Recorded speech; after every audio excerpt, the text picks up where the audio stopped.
This morning. It's been over a week since Nancy Guthrie, the mother of Today Show co-host Savannah Guthrie, was reported missing. And someone shot and injured our nation's symbol, a bald eagle, at Lake Cumberland State Park in Russell County.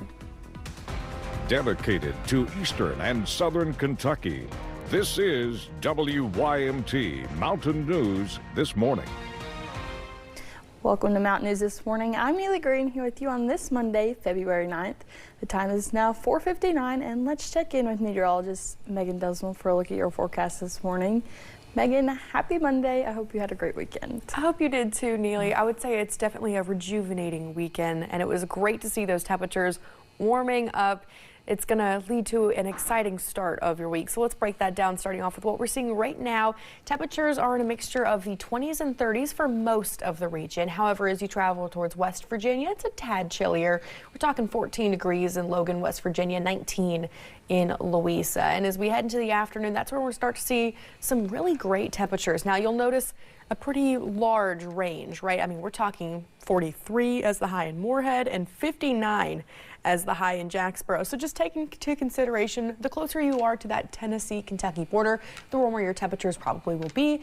And the closer you are to the West Virginia border, the cooler your temperatures will be. All in all, though, we're still staying around the normal high for this time of year or above. And we'll continue that trend into tomorrow. Here's a look at satellite and radar, though. Nice and clear right now. Just some clouds hanging on in the sky, and that's pretty much what we'll be watching all day long. Partly cloudy skies to mostly sunny skies with high temperatures around that 3 o'clock, 4 o'clock time frame. Sunrise at 7:29 in the morning. Neely. Megan, thank you. Kentucky State Police are investigating a deadly car crash in McCreary County. Troopers say 60-year-old Daryl Ball was driving westbound on Wilburn K. Ross Highway near the 600 block in Stearns Sunday morning. His car left the road. Troopers say Ball was ejected from his car when it overturned, then hit a tree. The McCreary County Coroner's Office pronounced him dead on the scene. Troopers say the investigation is ongoing. 2 people were airlifted to the hospital after a 4-wheeler crashed in Rockcastle County. The Mount Vernon Fire Department says it happened on Sinking Valley Springs Road Sunday morning.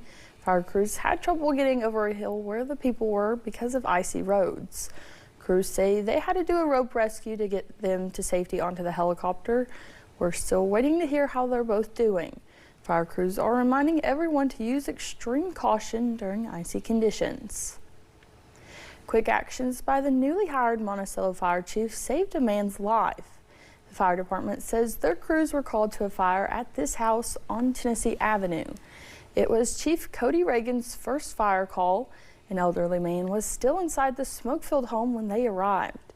Chief Reagan quickly rescued the man from inside the house. The man was taken to the hospital for treatment. Crews worked to put out the fire in the home. Only one room was damaged. Investigators are covering new ground more than a week after the mother of Today Show co-host Savannah Guthrie disappeared. Police have not held a news conference to share updates since Thursday. CBS News correspondent Wendy Gillette reports from New York on the latest developments.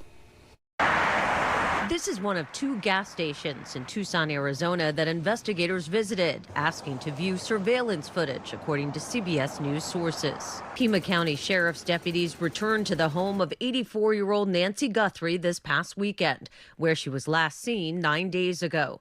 Drone video appears to show them searching a septic tank. They also revisited the home of Annie Guthrie, one of Guthrie's 2 daughters, where Nancy ate dinner last Saturday night.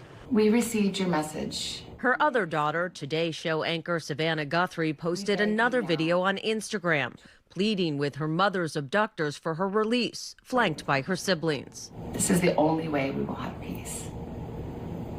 This is very valuable to us, and we will pay. We turn to you, Lord, in our hour of need. Guthrie's abduction was a focus of the Sunday service at St. Andrew's Presbyterian Church in Tucson. Her absence from church last weekend triggered a search for her. We pray for Nancy's rescue. We pray for her release. We pray that she would be brought safely home. Guthrie's neighbors are sharing the same prayers. Tucson is a beautiful, nice, calm city, and for something like this to happen, it's horrible, horrific. Investigators are trying to authenticate ransom notes sent to media outlets. One of them set 2 deadlines. The first one has already passed, and the second is today. Wendy Gillette, CBS News.